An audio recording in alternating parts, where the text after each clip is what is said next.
Welcome to Our Girl Relationships. On this channel, we discuss day-to-day problems people face in their lives.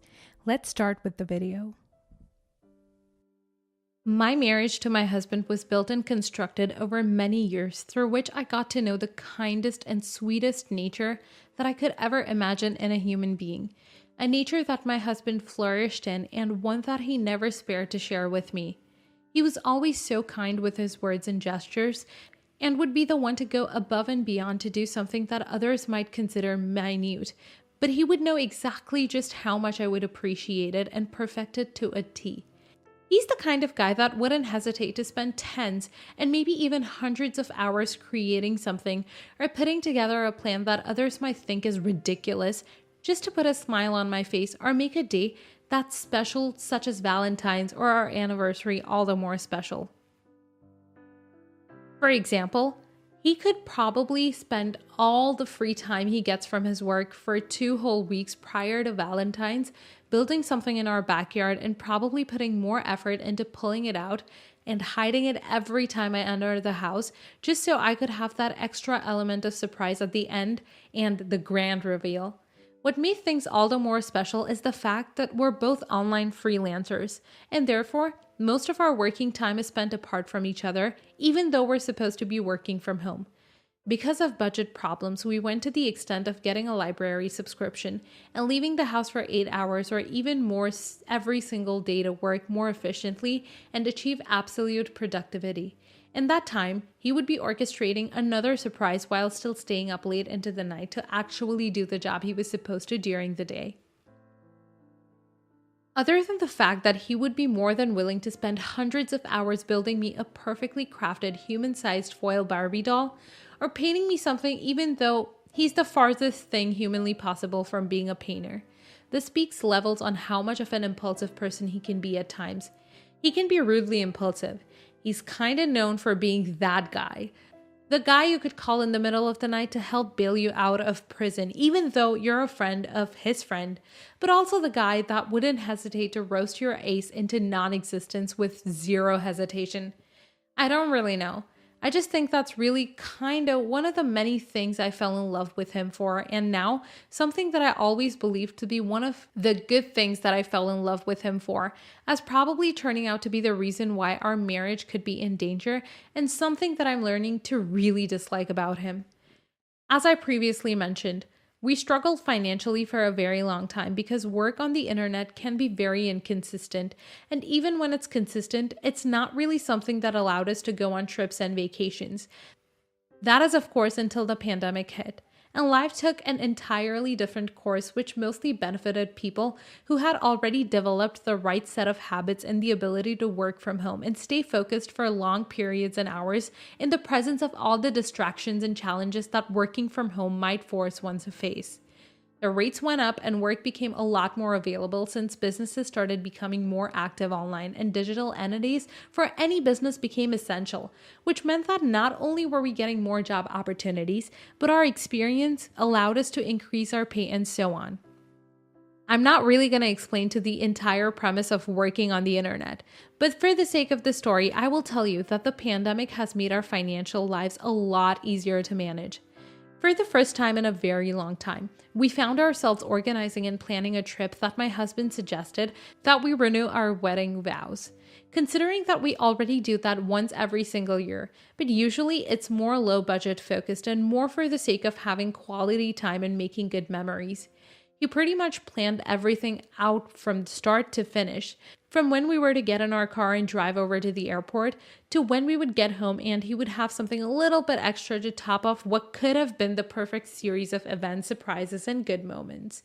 The trip was actually very enjoyable, and I'm going to be a bit of a cheapskate with its details, but we were finally able to put in the luxurious spice of spending exorbitant amounts of money building a memory that was supposed to be unforgettable.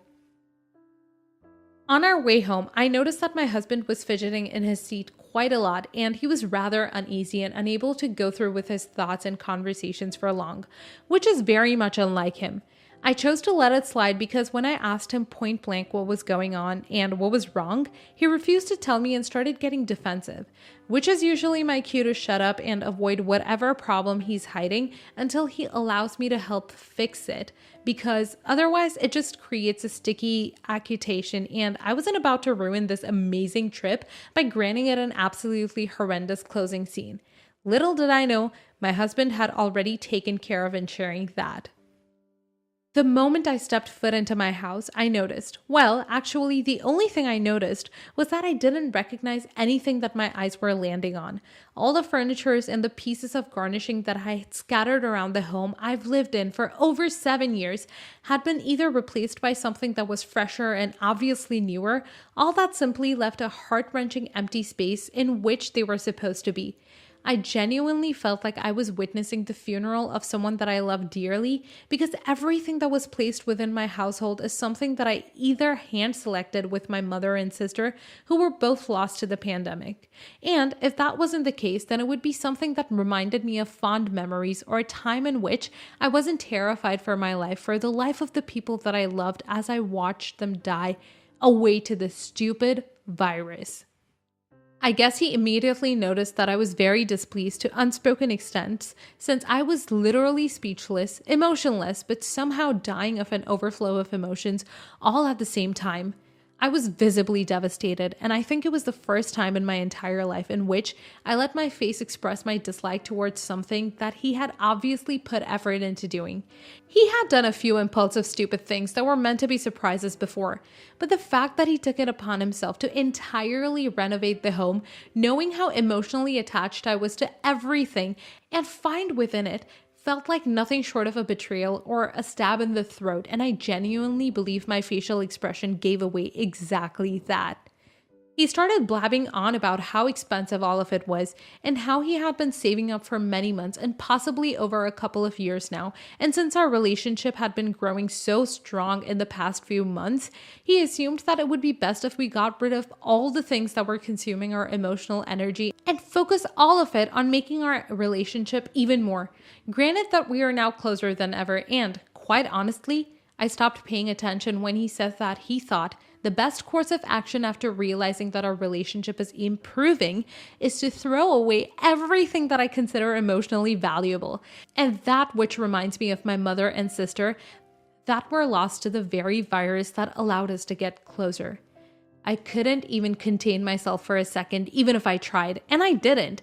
I started yelling and shouting at him to get the hell out of my house and never feel entitled to change anything about it or replace the memories of the people I clearly loved more than I loved him, because they would never do something so horrendous to purposefully take away something I considered part of my being. I expressed to him exactly how much what he had done hurt me, and I didn't spare any details regarding what I should be doing. I told him that I would be contacting a lawyer and asking to be divorced from him as soon as I can, and I'm writing this still slightly convinced that I didn't just say it in the heat of the moment, and I'm actually furious enough to the point of considering letting this marriage fall apart. I understand, and I can pretty much expect what everybody's going to think about me having such an extreme reaction to something that was probably done with good intentions, but no one is going to understand just how much all of those objects meant to me and how much my family's passing influenced me, and the fact that my husband is probably the only person closest to me with the best shot at actually understanding what happened to be the one that devalued them and threw them away is honestly why I don't think I'm in the wrong here. Not the a-hole. Although I don't think you should let things spiral to the point of getting a divorce and ending a relationship that you are clearly not willing to throw away for something stupid, but rather something that you consider the end of your world. But I also understand what it feels like to have a chunk of your soul thrown away in the form of objects that other people don't seem to be able to appreciate enough. So honestly, I'm very disappointed in what he did this time, and throwing them away instead of giving them away or putting them in some storage service is probably the worst thing he could have done. But divorce doesn't seem like the answer to it. But I don't know. I just know that you're not the a-hole here. Not the a-hole. I guess you going on and on about how kind-hearted he is and how he would never do something like this to harm you or hurt your feelings, even though he's the only person capable of understanding how fundamentally attached you are to those objects and furniture, and choosing to get rid of them instead of buying a new car or investing in something else is very questionable. And the fact that I'm not as fond of your husband, I can't see the potential for there being less angelic intention. And the fact that I'm not as fond of your husband, I can see the potential for there being less angelic intense between this whole orchestrated ordeal. Maybe he just didn't like the furniture and felt like the house needed to be renovated, but needed some holistic reason. It's a backup throwing away all of them because he could have just stored them or put them away instead. He chose to get rid of them, and that kind of sounds sus to me. Not the a-hole. When you first started describing your husband and the great person he is, I thought to myself, but there was no way he could do something bad enough for you to consider him a horrible person or feel the need to divorce him. But by the end of the story, I was thinking to myself, why the hell is this woman still married to him?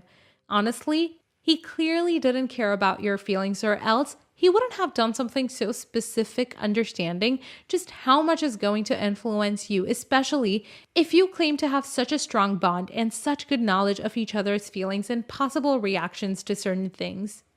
Next story. My mom, 52, and her boyfriend, 53, have been asking me for help with household chores a lot more recently. My mom's on medical leave for something dealing with her right arm, and her boyfriend is handicapped. I also live in my own apartment down the road from them. This part is important. Since I'm currently unemployed, I didn't mind helping at first. It was something to fill the time between applications and interviews. My mom even offered to help with my rent if I needed it. Sounds good. So let's see how long it lasts. Hopefully not long, because I've been unemployed since October and I'm desperately looking for a new job. Them asking for help started mid-December. It hasn't been too long, but things got heated last night. My only exception for helping them was I preferred to be back at my apartment before dark. They can't drive well, plus wasted gas for barely a mile, and I don't want to walk home after dark because I don't trust my neighbors. At first, Mom said this was fair. Last night, she changed her mind. "You leave when I tell you to," is what she said. That started the argument. I told her I'm leaving before dark, whether she likes it or not. That's my only exception. It's about 30 minutes before dark when Mom walks up the hallway with a chore list of things that may last a few hours. I tell her I'll do those tomorrow because it's about time for me to leave. She says, "It'll be time to leave when you're done." She goes back to her desk in the back room while I'm finishing up some dishes. After I'm done, I tell her boyfriend I'm heading home unless he needs anything else. He's actually handicapped, amputee, so I wanted to be nice. He says no, so I put my jacket on and leave. As I'm walking home, my mom calls me. "Where the F are you? I had more stuff for you to do." I told her I'm halfway home and it's getting dark. She just hangs up. A minute or two later, she pulls up next to me, screaming for me to get in the car. I tell her no, because I also have things to do at my apartment. She gets out and grabs my arm with her bad hand and then yells, "Ow!" before saying she's hurt and just needs my help for a bit longer. I tell her everything on the list is doable tomorrow, but she keeps going on and on about how I'm ungrateful to her for being like this. I carried you for 9 months and raised you for 23 good years. I don't care if you have stuff to do or if it's your birthday tomorrow. We need help. Get in the car. I shake her arm off and keep walking to my apartment. She's yelling about how I can stay the night at their place to save a trip, threatening to not help with my rent, etc. I had an interview for a job the next morning, so I wanted to eat and get to bed. She's now left 27 voicemails and texted me 30 times. I get she needs help, but I'm not a butler. If I have stuff that's important for me, I'm doing it. She wasn't like this before getting hurt either. Am I the a-hole? Why or why not? Update 1. Thank you guys for calling attention to medication. We found out she was taking a steroid, and usually steroid medications affect her in strange ways. The voicemails and texts I ignored were my mom crying about realizing what she had done. We have a doctor's appointment scheduled for tomorrow about getting that changed. However, I did tell her I'm taking a few days off because I was shaken up and missed my interview. I did call the woman who was going to interview me though. Because of this situation and her going through something similar before, I've been rescheduled for Thursday. Everything is going well now, hopefully. Not the a-hole. That was a very abrupt turn of events. Has your mother said these things to you before? Has she communicated that she thinks she owns you because she helps you with your mortgage? If she's helping you with mortgage, she's essentially paying you for your help. Is she paying you above minimum wage for your time and effort? Good for you for sticking to your guns and enforcing your boundaries. You have no obligation to stay longer than you want or do any of the tasks she expects you to. If this is a pattern of events, I suggest you stop helping. She may be injured and in need of help, but she needs to realize that doesn't make you her slave. She needs to appreciate and show gratitude for the help you're providing. Has something happened that may have caused her to suddenly become so irrational? Your mama had a tantrum and she needs to be put into a timeout. Your boundary of wanting to walk home before dark is a perfectly reasonable one, and your offer to do the chores the next day is also perfectly reasonable. I hope you get a job soon, but you should let your mama get along without your assistance for a day or two. Maybe when you do help, she will be grateful. Her comment, "It'll be time to leave when you're done," and "You'll leave when I tell you to?" No. That is not the way things are done. Good for you for leaving. Not the a-hole. Not the a-hole. Your mom sounds majorly abusive. I hate it when parents come out with the line that they've carried you for 9 months. I've had this said to me a few times. As if you're continuously in debt to them? Madness.